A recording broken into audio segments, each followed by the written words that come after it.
O que é, então, quantidade de movimento? Então, eu vou pedir para você, né, que foi o exemplo do Jairo. Imagine dois automóveis com velocidades diferentes e massas diferentes. Qual deles provocaria um maior impacto, um maior estrago, no caso de uma colisão? Foi justamente a dúvida se a gente prefere ser atropelado por um carro ou se a gente prefere ser atropelado por um caminhão. É justamente, Gabriel, movimento linear é a quantidade de movimento. Eu estou introduzindo isso aqui, vamos lá.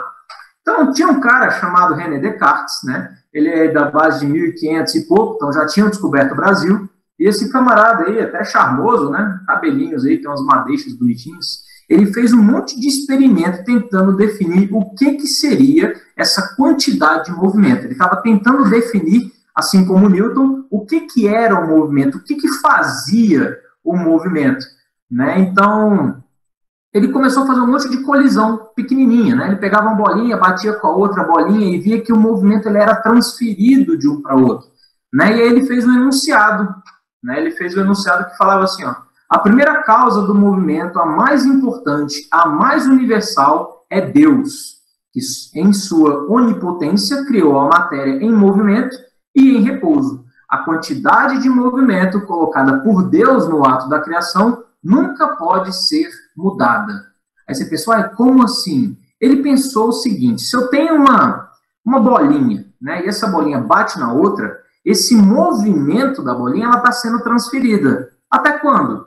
Até essa bolinha bater em outra parede, né? E ela vai modificar o movimento dessa parede. Aí você pensou, modificar o movimento da parede? Sim, a parede está pregada em alguma coisa, né? E essa coisa, por maior que tenha massa, ela vai deslocar um pouquinho que seja. Então, a ideia do movimento, o movimento ele não se cessa, segundo Descartes, né? Não tem como você cessar o movimento. Você sempre vai transferir para o outro, sempre vai transferir para o outro. Imagina a Lua e um meteoro, né? Então, o meteoro está batendo na Lua. O que você acha que acontece? O movimento do meteoro cessa?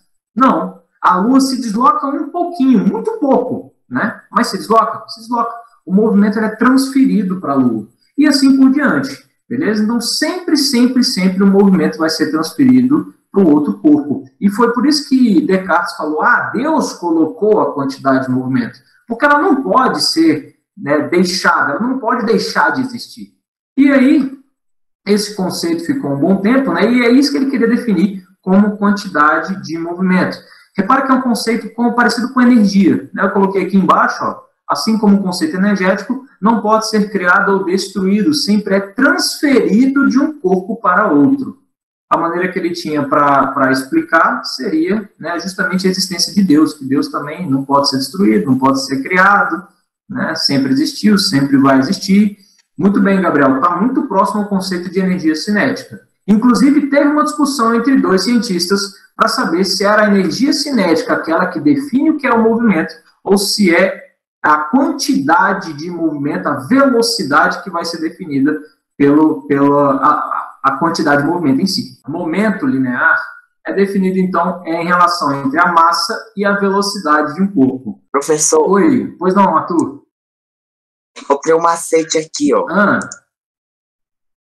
Para lembrar disso, você bota que move. Que move? Boa!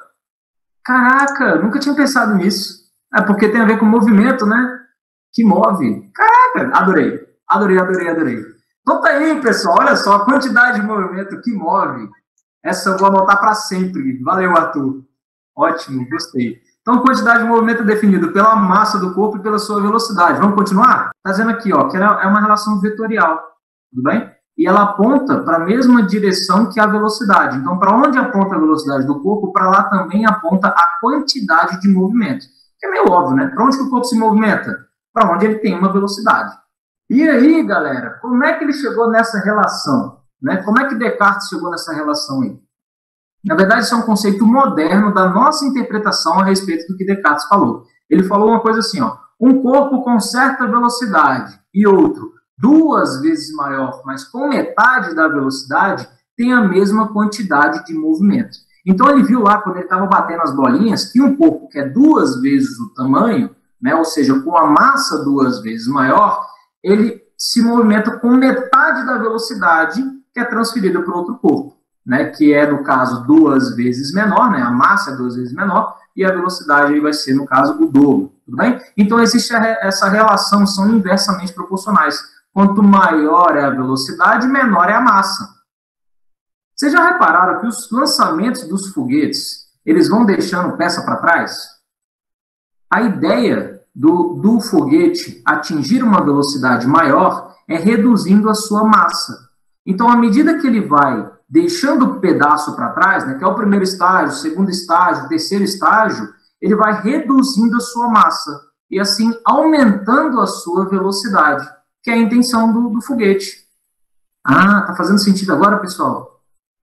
Tá fazendo sentido? Tá fazendo sentido?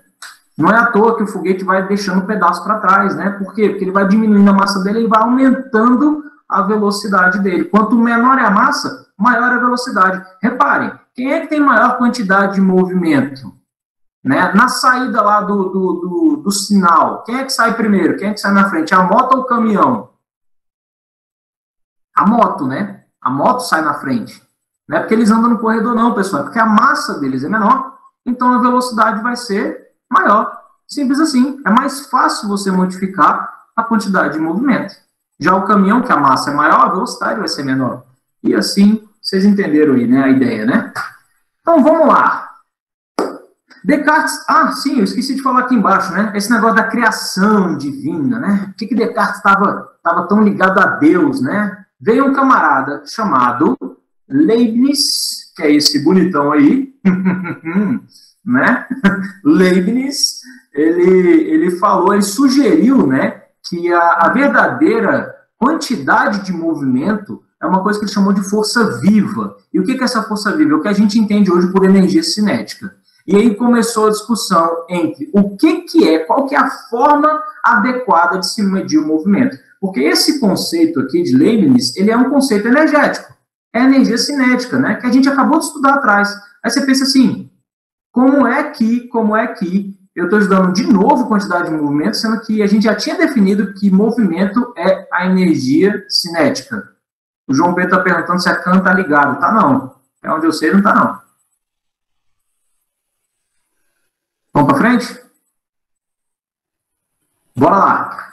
Aí vem um camarada chamado D'Alembert, é mais ou menos assim que fala o nome dele, não sei falar. E D'Alembert, ele conseguiu entender qual que era a relação de Descartes, que falava da quantidade de movimento, e qual que era a relação que Leibniz falava da quantidade de movimento. E ele separou os dois. Então, o que é quantidade de movimento e o que é energia cinética? A energia cinética, quando a gente vai lá na fórmula, a gente vê que ela é mv²/2.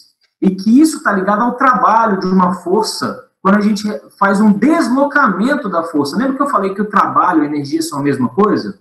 Só que lá na força, como é que a gente calcula a força, né? Força vezes o deslocamento. Então, a energia cinética, ela está ligada ali à medida do deslocamento desse objeto. Enquanto que a quantidade de movimento não está relacionada com o deslocamento, mas sim com o tempo em que ela está sendo aplicada. Tá? Porque aqui a gente vê velocidade sobre tempo, entendeu? Velocidade é delta S sobre delta T. Então, aqui, quando a gente fala de quantidade de movimento, a gente está ligando mais a parte do tempo. Enquanto quando a gente coloca energia cinética, a gente está ligando aí ao deslocamento. Tudo bem? Então, por isso que fica uma dúvida aí. Se é a mesma coisa, se a gente deveria calcular da mesma maneira, olha, os dois resultados vão ser iguais. Tá bom? Se você faz uma análise energética, ou se você faz uma análise vetorial, né, da dinâmica, vai dar na mesma. Tá? Só que aí você tem pontos de vista diferentes. Né? A energia cinética, ela se baseia mais no deslocamento do corpo, enquanto a quantidade de movimento se baseia mais no tempo. É por isso que é uma exatas, né, pessoal? Não interessa o caminho que você toma, o resultado ele é exato. Né? Não tem como. Você sempre vai chegar no final exato. Vamos para frente aqui. Como é que isso vai ser cobrado para vocês? Tem um exercício aí da UERJ, né? Que diz, observe a tabela abaixo, que apresenta as massas de alguns corpos de movimento em movimento uniforme. Então, está aí o corpo do leopardo, que tem a massa de 120 kg, velocidade de 60 km por hora. O automóvel e o caminhão. Admita que um cofre de massa igual a 300 kg cai a partir do repouso e em queda livre de uma altura de 5 metros. Considere que Q1, Q2, Q3 e Q4, respectivamente, as quantidades de movimento do leopardo, automóvel, caminhão e do cofre ao atingir o solo. As magnitudes dessas grandezas obedecem a que relação? Quem é maior, quem é menor do que quem? Então, como é que a gente resolve isso? Por aplicação da fórmula. Como é que a gente calcula a quantidade de movimento? Massa vezes velocidade. Então, tá aqui, ó. Do leopardo, né? Massa vezes velocidade. Aqui ele deu a unidade em quilograma, quilômetro por hora. Não está no Sistema Internacional de Unidades. Tudo bem? Porém, aqui serve para a gente definir a grandeza, porque são proporcionais. Então, ele só quer saber quem é maior que quem. Então, tá, mas o correto seria transformar esse quilômetro por hora para metros por segundo. Mas, aplicando puramente quantidade de movimento, massa vezes velocidade. Q1 ele achou isso daqui, para o automóvel, né, que é o Q2, ele achou isso daqui, para o caminhão, que é o Q3, ele achou isso daqui, tá? Só está comparando. E agora para o cofre? Para o cofre, ele falou que ele é 300 quilogramas, que cai de uma altura de 5 metros. Ele não falou qual que seria a velocidade. O que você vai ter que fazer? Adivinha? Calcular a velocidade, né? E aí você vai ter que usar qualquer tipo de artifício para calcular a velocidade. Ele aqui usou o cálculo energético, mas você poderia, por exemplo, ter aplicado Torricelli. Lembra da cinemática lá de Torricelli? Se a gente sabe a aceleração da gravidade, que é 10 metros por segundo ao quadrado, a gente consegue aplicar Torricelli, sem problema nenhum, usar lá na cinemática. Ou usando o último conceito que a gente aprendeu, né, o conceito energético, em que aqui ele está transformando a energia potencial gravitacional, né, de queda em energia cinética, a fim de descobrir qual que vai ser a velocidade final. Então, ele deu a altura, né, e novamente aqui, ó, a altura e a gravidade, e a energia cinética é mv²/2, ele isolou a velocidade e encontrou que a velocidade vale 10 metros por segundo ao quadrado. Tudo bem? Como ele estava calculando já em quilômetro por hora, ele quer, né, quilograma, quilômetro por hora, ele só quer comparar, ele transformou aqui, né, multiplicou por 3,6, e aí, por fim, calculou qual seria a quantidade de movimento do cofre, e achou essa comparação, ou seja, Q1 é maior que Q4, que é maior que Q3, que é maior que Q2, alternativa letra C. Simples assim. Sim, João, isso mesmo, tem como usar o Torricelli, né? É vovô e vovó, mais duas amigas num triângulo sentimental. Vocês acharam que eu ia falar besteira, né? Vamos definir, então, numericamente. Eu quero explicar, porque me perguntaram a respeito da segunda lei de Newton, né? Newton tem a ver com isso? Tem tudo a ver com isso, cara. Porque Newton não definiu que a segunda lei era força igual a massa vezes a aceleração. Não foi assim que ele falou, tá? Ele falou, na verdade, a respeito da quantidade de movimento. Tá? No enunciado dele, ele falava isso daqui, ó. E isso, no caso, seria uma simplificação, tá? Uma simplificação da lei de Newton, da segunda lei de Newton. Tudo bem? Então, ele falava que a medida que se origina conjuntamente da velocidade e da massa. Ele fala bonito, né? Em resumo, o que ele está fazendo? O que é a aceleração? A aceleração não é a variação da velocidade no tempo? Então, ele só trocou, ó, no lugar da aceleração, variação da velocidade no tempo. Sabendo que massa vezes a variação da velocidade é o ΔQ. Ou seja, a força resultante é a variação da quantidade de movimento no tempo. Então, quem é a força? A força é aquilo que altera a quantidade de movimento sobre o tempo. O que é interessante desse formato aqui da segunda lei de Newton é que ela também é válida aqui, ó. Pode ser escrita dessa forma, ela continua sendo válida para a mecânica relativística, em que o conceito de aceleração cai por terra, tá bom? Em que aqui a gente já tem que o tempo ele é variável.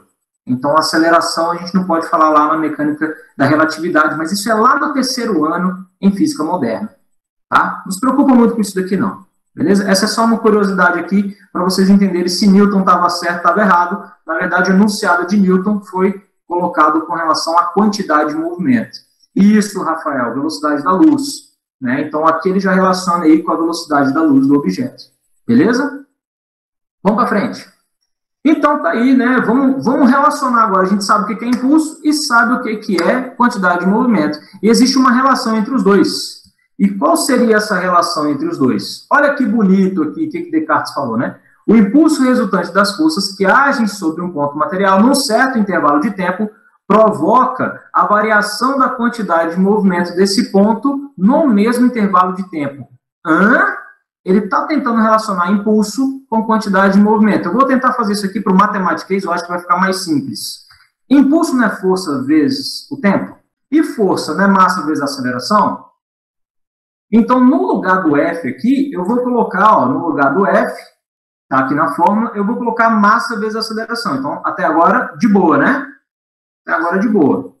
E a aceleração? O que era aceleração? Não é a variação da velocidade. Isso mesmo, Vitor. A variação da velocidade no tempo. Então, no lugar da aceleração, eu vou colocar aqui, ó, a variação da velocidade no tempo. Exatamente, João. Aí eu posso cortar aqui o tempo, né? Legal, a galera tá vindo junto comigo. Olha que maravilha. Então, o impulso ficou assim, ó, é a massa vezes a variação da velocidade, ou ΔV, ou ele pode ser escrito dessa maneira, né? Velocidade final menos a velocidade inicial. Aí eu posso também, ó, posso fazer um chuveirinho aqui, não pode? Ó o chuveirinho. E aí ficou assim, ó, massa vezes velocidade final menos massa vezes velocidade inicial. E aí a gente traz o conceito justamente que a quantidade de movimento é massa vezes velocidade. Ou seja, o impulso vai ser a quantidade de movimento final menos a quantidade de movimento inicial. Ou escrevendo mais bonitinho, impulso é igual a variação na quantidade de movimento. O Ender, uau, Vitor, uau, nossa, caraca. Quantas vezes você não vai ter como calcular a quantidade de movimento, mas você vai ter como calcular o impulso. E eles estão intimamente ligados aí, né? Às vezes você não vai ter como calcular o impulso, mas ele vai te dar a quantidade de movimento. Legal? Isso aqui, cara, isso aqui ajuda de uma maneira absurda. Vamos lá, vamos para frente. O que isso implica na nossa vida, galera? Impulso e quantidade, e variação da quantidade de movimento. Ora. Se eu quero diminuir a quantidade de movimento, basta que eu diminua o impulso. Como que eu diminuo o impulso? De duas formas. Ou eu diminuo a força, ou eu aumento o tempo. E aí você me pergunta, para que serve o airbag? Para que serve o airbag? E eu que volto essa pergunta para você. Se você quer diminuir a variação da quantidade de movimento, sem matar o ocupante do carro, sem matar a Lois Lane, lembra lá? O que o super-homem teria que fazer para não matar a Lois Lane? Né, quando agarra nos braços, para não dividir ela em três. Ele tem que aplicar uma força pequena. Para aplicar uma força pequena, o que tem que acontecer com o tempo? Tem que aumentar o tempo.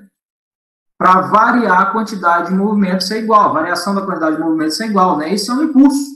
Então, o que o airbag faz? O airbag, ele aumenta o tempo de contato da cara da pessoa, aumenta o tempo de contato do rosto dele, né, com o volante, né, para que ele não bata de uma vez e um olho não pula para fora, né? Então ele tem que lá diminuir, né, aumentando o tempo de contato, aumentando o tempo de interação, você diminui a força contra o ocupante.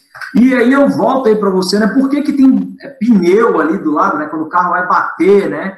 Mesmo motivo, porque se você aumenta o tempo de contato entre os objetos, você está diminuindo a força que está sendo aplicada sobre ele. E a ideia é diminuir a força, né? Porque a gente quer variar a quantidade de movimento, mas sem matar o ocupante, né? Diminuir aquela pancada, né? E vocês já devem ter ouvido isso, né? Que os carros antigos são mais perigosos que os carros mais novos. Aí você pensa assim, poxa, mas carro antigo que era bom, né? Que aquela lata, né? Que não amassava nunca, né? Que você batia lá, batia com toda a força e o carro ficava inteiro. O carro ficava inteiro. Mas e o ocupante? O ocupante morria. Por quê? Porque toda a energia é transferida para o ocupante, de uma vez só.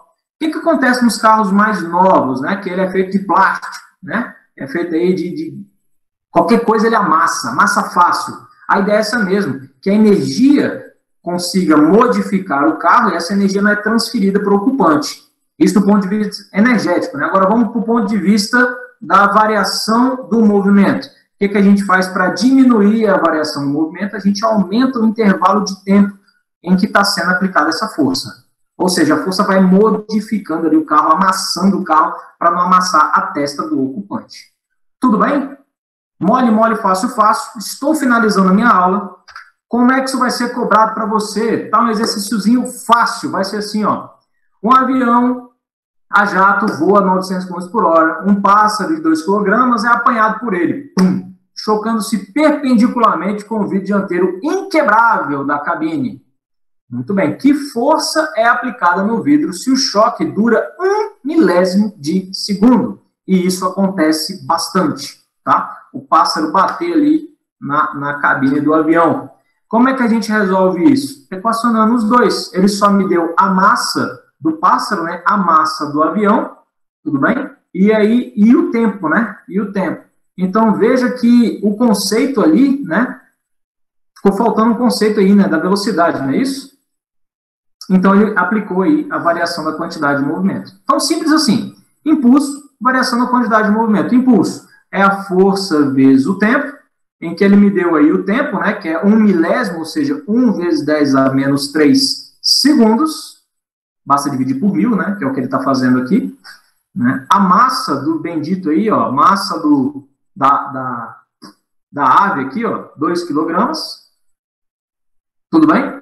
E a velocidade, ele mudou aqui, ó, de 900 km por hora, ele já transformou para metro por segundo. 250 metros por segundo. Então, ele vai de 250 metros por segundo até parar, né? Aliás, ao contrário.